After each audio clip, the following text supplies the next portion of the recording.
Hello, I hope you're doing great.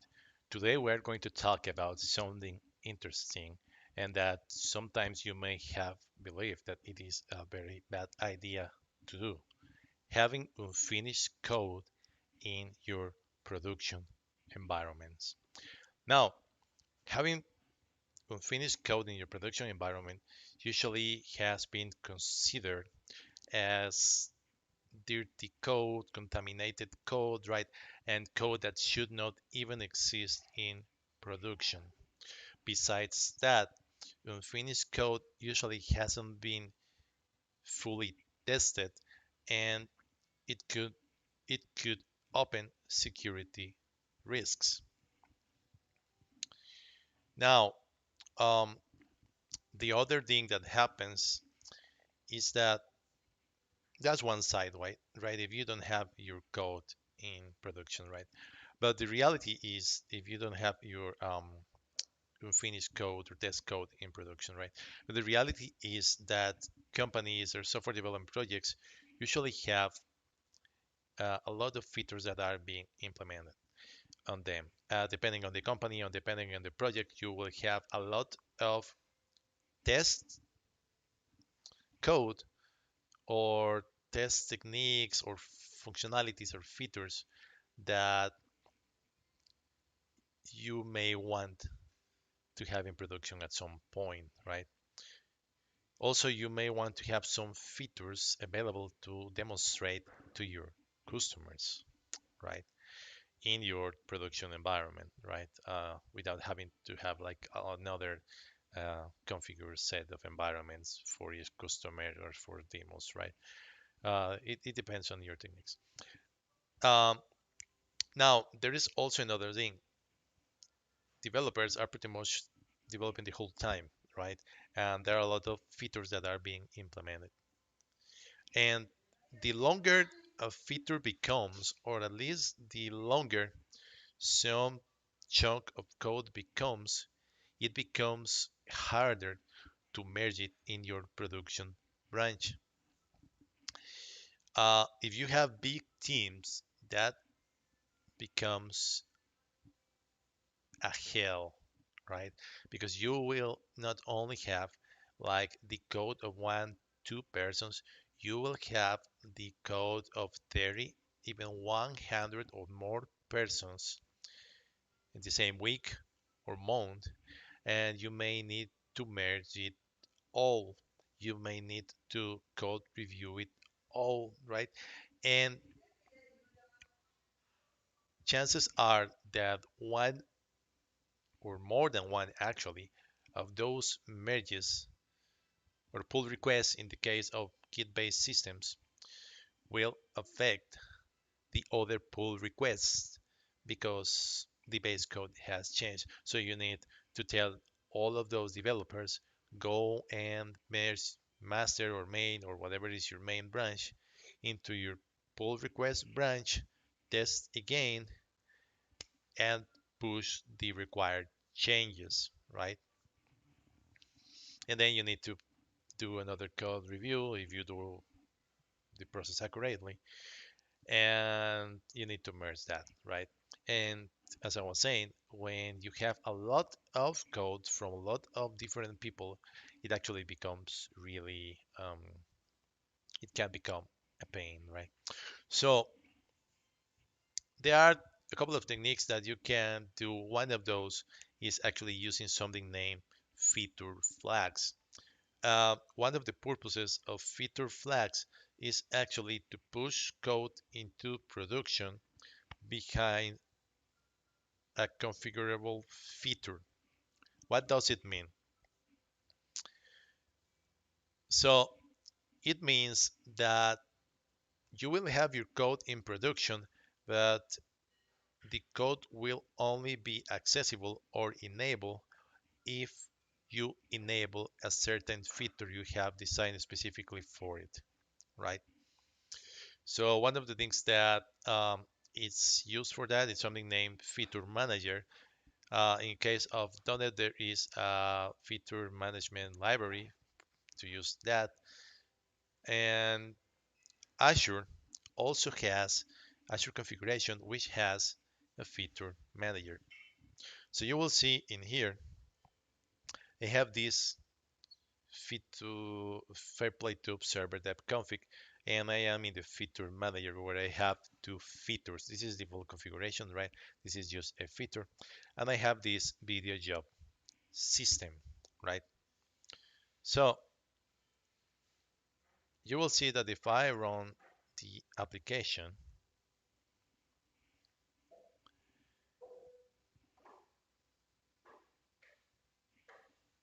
I will have a certain layout, right, or a certain set of icons where I am not logged in yet into the application, right? So you will see that here I have only this set of icons. But as soon as I turn that flag and rerun the system again, you will see that I will get a new icon showing up. So I'll update this. I'll set this flag to enable. I'll start the project again. And once I start the project, you will see that there will be a new icon showing up. So let's wait for this to start and you'll see.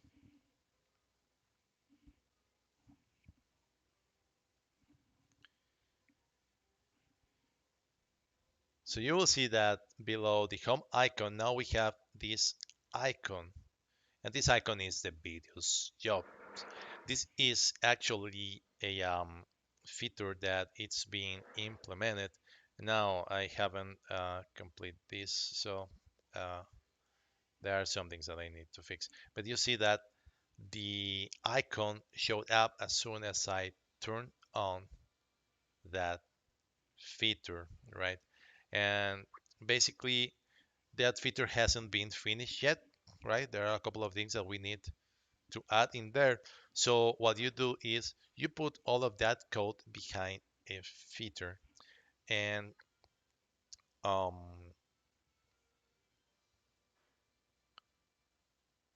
when it's disabled, you don't show or enable the functionality under that specific feature, but when that feature is enabled, you actually give access to all of that. Now, how you implement that? Okay, before we continue, please remember to visit fairplaytube.bdicostarica.com, click the monetization or the buy me a coffee link, and add a donation of your preference. This will allow us to keep the videos and projects free for you. Okay, now there are a couple of things you need to do. So one of the first things you need to do is in your projects, you need to add the feature manager, right? This Microsoft Feature Management.ASP.NET Core, right? So you will see that on the startup, you will have to do this services.add feature management. In the case you are using feature filters, you need to configure which feature filters are in there. Feature filters are basically a piece of logic that will allow you to, or some classes that will allow you to execute some custom logic to evaluate if the feature is enabled or disabled. You can configure a handler, right? So in this case, I am actually using this. So if the features are not there, I put missing features and I return that, and the code is forbidden, right? Now,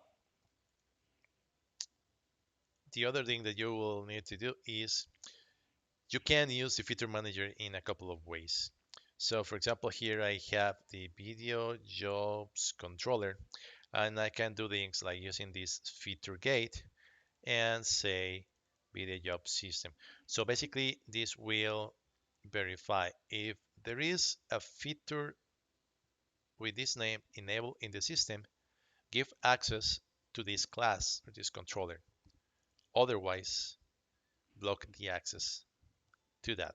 So all of the video job related functionality, it's actually configured to use that feature gate, right? Give me a second, please.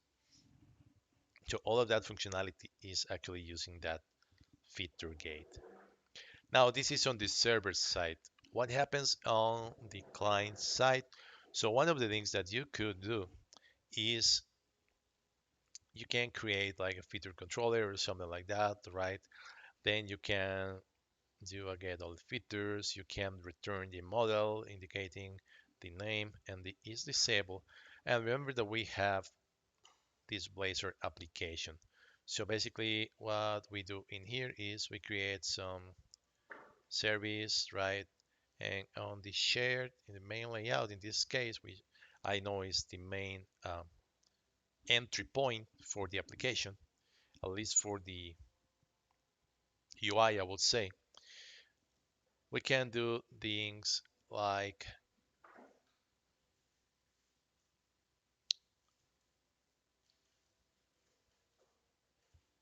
actually, let me verify where I put it because I think I moved it.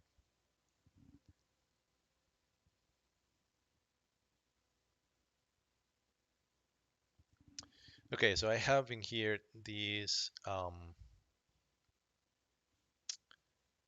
service, client service.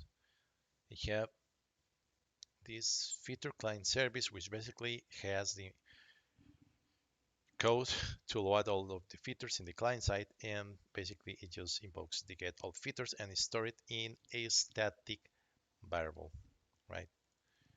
Now, view all hierarchy, final references, and you will see that this one is actually being called in the navigation menu, right? I did that in here because the navigation menu requires some logic to verify that. So you will see that in here, I ask if this feature is enabled, show the link, otherwise do not show it, right? Then you will see that logic in other parts of the application. And that's one of the ways in which you can do that in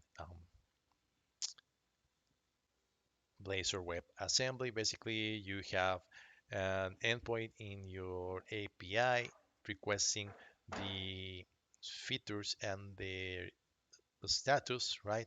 And then you store that in some uh, global globally scope variable. You can use like a singleton, right? A class with a singleton where you can set the items, or you can use a static variable, right?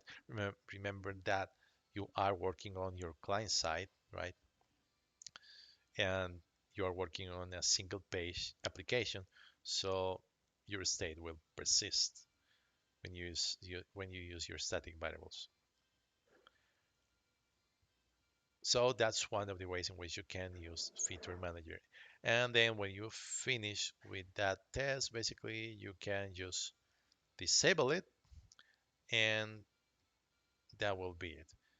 That will be disabled, and the functionality will be disabled too until the next time you enable it.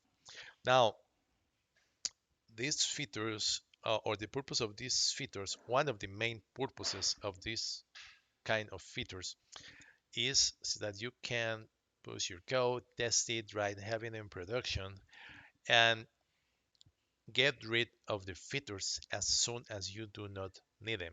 When your code is officially released or officially supported in production, right, when it has already been tested and you know it's working, you should remove and get rid of all those tests, all of those features, and the logic that you are using to contain that piece of code behind a feature, right?